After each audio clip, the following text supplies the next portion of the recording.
Hey everyone, how's it going? So today Dodge just dropped their whole new, I guess, Hellcat lineup for 2021 plus a new RT model. So I'm going to go over a little bit about each model. I took some notes from watching the press release, but then I'm also going to ask you guys which one you think I should get. So let's go ahead and start it off with the 2021 Durango RT. So for 2021, you're getting a new front bumper, new interior to include a 10.1-inch touchscreen that has the all-new Uconnect 5 system in it, which can apparently allow two phones to simultaneously pair with the system. You're also going to get wireless phone charging now available in the Durango. So also with the RT, you're getting new headlights, new rear spoiler, best-in-class towing, and then they also mentioned a tow and go package, which not only increases the towing capacity up to 8,700 pounds, but it's also allowing a higher top speed up from, I think they said 118 up to 145 in a Durango. Or just the RT now, keep in mind. You're getting new Brembo brakes available on the RT, new suspension, electronic limited slip differential, drive modes finally now in the Durango RT, as well as a trailer brake and a high performance exhaust, so it's going to sound dang good. Now moving on to the Hellcat Durango. So they're giving you a higher RPM than the standard Hellcat, so it'll probably rev, I think the standard Hellcat's like 65 or 6600. Might be able to see 67, 6800 now.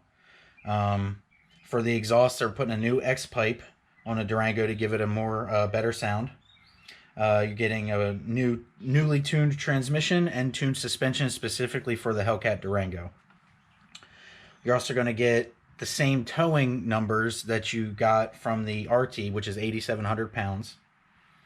So now the performance numbers. So they're saying the Hellcat Durango is going to be 710 horsepower, 3.5 seconds 0 to 60, and a quarter mile time of 11.5 stock.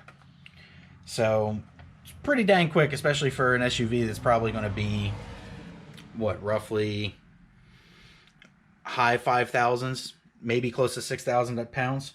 So, and then the one key thing that they mentioned on the Hellcat Durango, this is going to be a single run year only. So, or single year run. So 2021 is the only year that they're going to offer it, and that's it. So, which means, I know I've been teasing on my Instagram and Facebook pages and stuff that I want to get one, but now they're kind of forcing everybody's hands. So if you want a Hellcat Durango, well, the end of 2020 is basically your only chance to order one.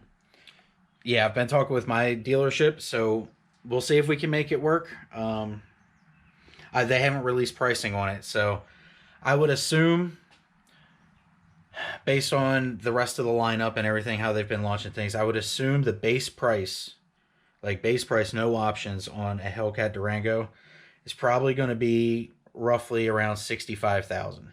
So, and then plus options would get you up into the 70s. At least that's where I hope it is. If it's there, I do have a shot at getting one.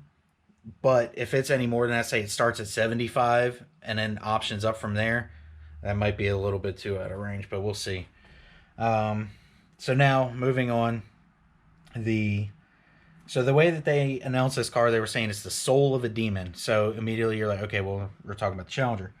So they released a new Challenger Redeye super stock trim. So basically it's 2021 only. You're going to get the Demon toolbox. You'll get the they reach into their Demon toolbox to pull out some parts. So you get standard to 309 gear, lightweight brakes, so the smaller Brembos off the Demon. You get the 18 by 11 inch wide Demon wheels, along with the Nitto drag tires that it came with. You get 10 more horsepower over a standard Redeye, up to 807. And then they say it's going to run 1050s in the quarter mile. So now if you've been watching any of my content, you'll know my standard Redeye with just a tire runs 1050s in the quarter mile. So yeah, I mean, it's right on par for what they're saying. And then the final bomb that honestly did not expect them to make, but it is what it is. Enough people have clamored for it, but they're finally announcing the 2021 Charger Redeye. So they didn't release many specs on it from the launch. They just gave us basically 4 little tidbits of information. 800 horsepower, roughly. I mean, they might give it the same as the Redeye Superstock, so 807, or they might keep it at 797. They weren't really clear, but they just said 800 horsepower, 203 miles per hour top speed, mid 10s in the quarter, which makes sense because the regular Challenger Redeye runs mid 10s, and then mid 3s 0 to 60.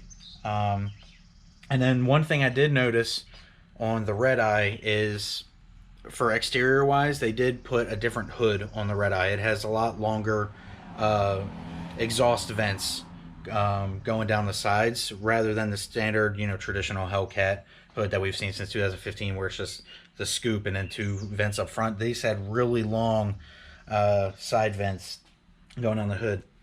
But yeah, that's basically it from the Dodge reveal today. So put down in the comments below what you think I should try and get. So right now we're looking at a tow vehicle for the Hellcat Redeye here. We have the Durango RT, but we want a little bit more out of it. So right now it's between the Hellcat Durango and the Ram TRX. Now we do not have any information now on the Ram TRX. So I guess we're gonna have to wait and see. I think it was end of August is when they announced in the teaser video last week that they were going to put out more information on the TRX. So we don't have any information on that, numbers and performance wise. We don't have pricing for either of the two. That plays a big factor in it. So we'll see. So put down in the comments below whether you would like to see a Hellcat Durango or a Ram TRX on the channel. So yeah, that's basically all we have for you today. Take care. Have a great day.